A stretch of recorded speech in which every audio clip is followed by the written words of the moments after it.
Bhojpuri cinema के लोकप्रिय actor Pawan Singh ने बिहार की काराकाट लोकसभा सीट से चुनाव लड़ने की घोषणा के एक दिन बाद गुरुवार को एक खास संदेश दिया। उन्होंने जनता को दिए अपने संदेश में कहा कि मैं उनकी सेवा करूंगा। पवन सिंह ने गुरुवार को सोशल मीडिया प्लेटफॉर्म एक्स पर एक वीडियो शेयर करके काराकाट के लोगों को संदेश देते हुए लिखा, आप लोगों ने पवन सिंह को बनाया, अब हमारी बारी है।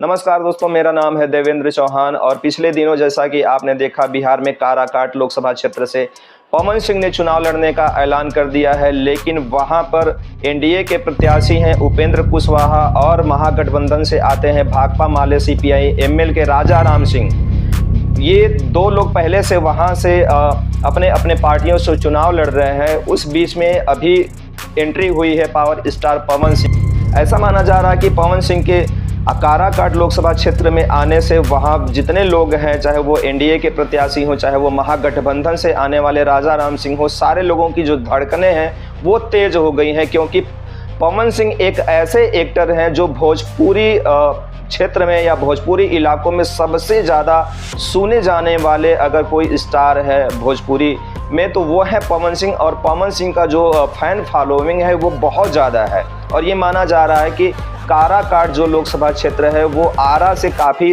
सटा हुआ क्षेत्र है और आरा और काराकाट एक दूसरे के सीमाओं को टच करते हैं। तो ऐसा माना जा रहा है कि काराकाट जो लोकसभा क्षेत्र है, अगर वहां से पवन सिंह चुनाव लड़ते हैं तो एनडीए के जो उम्मीदवार हैं उपेंद्र कुशवाहा, उनको बहुत भारी नुकसान पहुंचा सकते हैं पवन सिंह, ऐसा राजनीतिक विशेषज्ञों का मानना है।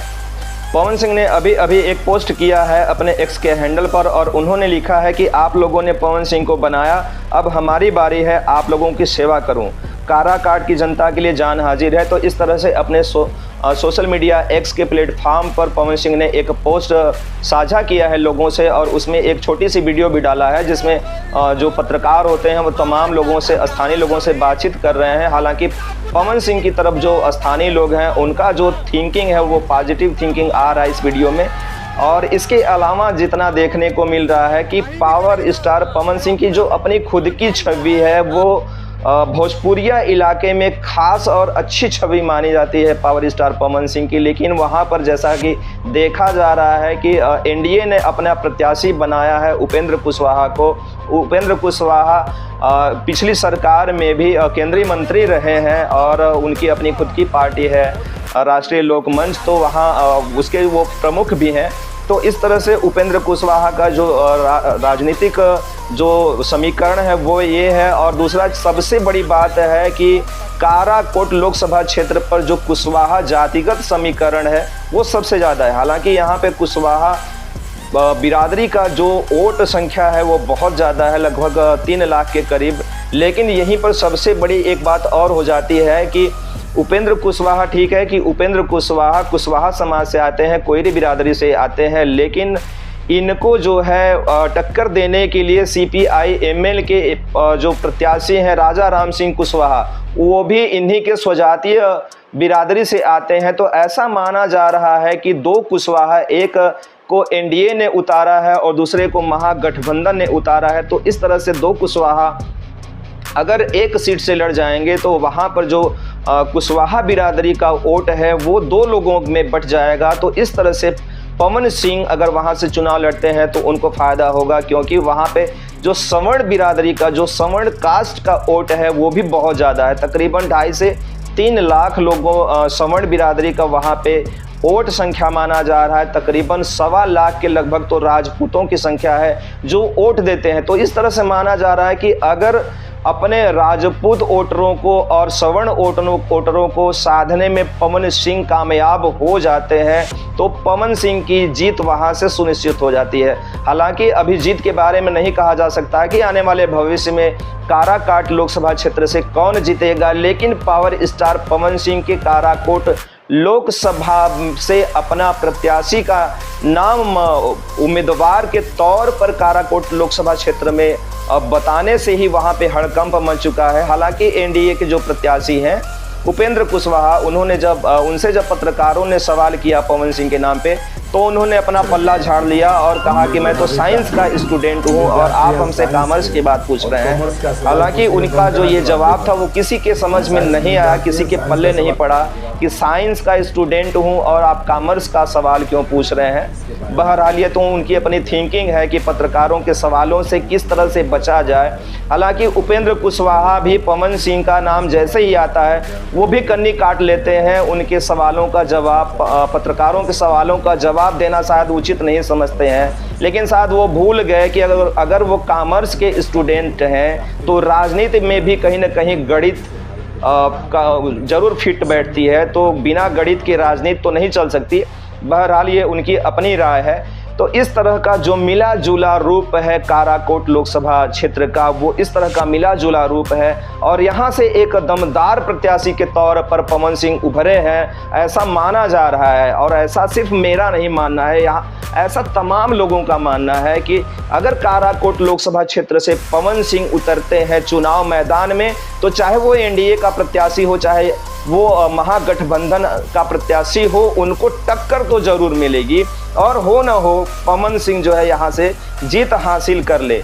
हालांकि बीजेपी ने अपना यहाँ से डायरेक्ट सीधे तौर पर कोई अपना उम्मीदवार नहीं उतारा है और यहाँ पर आरजेडी ने भी अपना सीधे तौर पर कोई उम्मीदवार नहीं उतारा है, जेडीयू ने भी अपना सीधे तौर पर कोई उम्मीदवार नहीं उतारा है। जो भी उम्मीदवार है यहाँ पर वो अलायंस के हैं। अगर इंडिया अलायंस के देखा जाए तो राजा राम सिंह है, अगर एनडीए अलायंस के देखा जाए तो उपेंद्र कुशवाहा हैं। तो इस तरह से अगर देखा जाए तो पवन सिंह ना तो डायरेक्ट भाजपा से सीधे तौर पे मुकाबला कर रहे हैं, ना तो आरजेडी से सीधे तौर पर मुकाबला कर रहे हैं। उन्होंने ये भी देखा कि अगर वो आरा से लड़ते हैं तो वहाँ पर जो है वो भाजपा के प्रत्याशी हैं, अगर वो बक्सर से लड़ते हैं तो वहाँ पे आरजेडी के प्रत्याशी हैं, तो सीधे तौर पर मुकाबला जो है वो भाजपा से हो जाता, या फिर अगर वो बक्सर से लड़ते तो आरजेडी से हो जाता।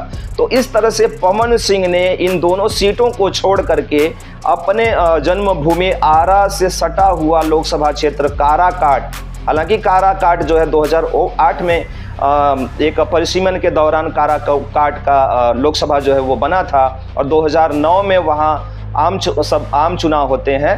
तो इस तरह से अगर देखा जाए तो पवन सिंह ने एकदम राजनीतिज्ञ लोगों की तरह एकदम जमा हुआ सधा हुआ राजनीतिकार जैसे करते हैं उस तरह से अपना कदम उन्होंने उठाया है और डायरेक्ट बीजेपी से न भिड़ के, डायरेक्ट आरजेडी से भी न भिड़ के, उन्होंने जहां से एनडीए के प्रत्याशी हैं वहां से उन्होंने एक उम्मीदवार के तौर पर वहां से उतरे हैं काराकोट लोकसभा क्षेत्र से। अब ये देखना है कि आगे क्या होता है। बहरहाल इसके पहले जैसा कि आप सब जानते हैं कि पवन सिंह को बीजेपी ने आसनसोल से उम्मीदवार बनाया था। हालांकि वहां पे टीएमसी के जो शत्रुघ्न सिन्हा नेता थे उन्होंने और टीएमसी के तमाम राजनेताओं ने पवन सिंह के कुछ गाए हुए गानों के ऊपर जिस तरह से टिप्पणियां करना शुरू कर दिया था, तो उस पवन सिंह ने अपना नाम वहां से वापस ले लिया था। उसके बाद तो तमाम न जाने कितनी बार ये भी अटकलें लगाई गई कि आसनसोल से पवन सिंह की पूर्व प्रेमिका रही हैं अक्षरा सिंह, उनको भी शायद बीजेपी वहां से टिकट दे सकती है और उनको वहां से चुनाव लड़ाया जा सकता है, लेकिन ऐसा नहीं हुआ। लोकसभा आसनसोल से एसएस अहलूवालिया को उतार दिया गया। तो इस तरह से समीकरण बने और बिगड़े। लास्ट में आते आते ये तक हुआ कि बीजेपी से पवन सिंह को अभी तक कोई टिकट नहीं हुआ। हालांकि निर्दलीय वो चुनाव में उतरे हैं 2000। अब ये देखना है कि बीजेपी से भी उनकी टक्कर नहीं है, आरजेडी से भी टक्कर नहीं है, जेडीयू से भी टक्कर नहीं है, कांग्रेस से भी टक्कर नहीं है सीधे तौर पर। तो ये देखना है कि क्या वहाँ से काराकाट लोकसभा क्षेत्र से क्या पवन सिंह चुनाव को जीत पाते हैं। बहरहाल इस विषय पे, इस मुद्दे पर, खास तौर से पवन सिंह को लेकर के इस मुद्दे पर आप सभी के क्या विचार हैं, क्या राय हैं, वो हमें कमेंट के माध्यम से ज़रूर रखने का प्रयास करिएगा। और दूसरी तरफ एक समाचार और आ रहा है, सूत्रों के हवाले से एक खबर और आ रही है कि आरजेडी, हो सकता है कि आरजेडी आने वाले समय में पवन सिंह को काराकाट से ही अपना प्रत्याशी बनाए और जो महागठबंधन के प्रत्याशी हैं राजा राम सिंह को कहीं और से चुनाव जो है वो लड़वाया जा सकता है। हालांकि इस पर लालू यादव की सहमति भी अभी आनी आवश्यक है, आनी जरूरी है। तो इस तरह से मिला जुला रूप देखने को मिल रहा है। बहरहाल वर्तमान में तो यही देखने को मिल रहा है कि जिस तरह से पवन सिंह काराकाट लोकसभा क्षेत्र में उतरे हैं, तो वहां पे जितने अन्य प्रत्याशी हैं सबकी धड़कनें जो है ना वो तेज हो चुकी हैं। पवन सिंह का तो क्रेज तो है ही भोजपुरिया इलाके में, वो चाहे कोई भी भोजपुरिया इलाका हो, पवन सिंह ने इतना अपना जो है वो जलवा तो जरूर बिखेर करके रखा हुआ है आज तक। बहरहाल इस मुद्दे पर आप सभी के जो भी विचार हों हमें कमेंट के माध्यम से जरूर बताएं। जय हिंद।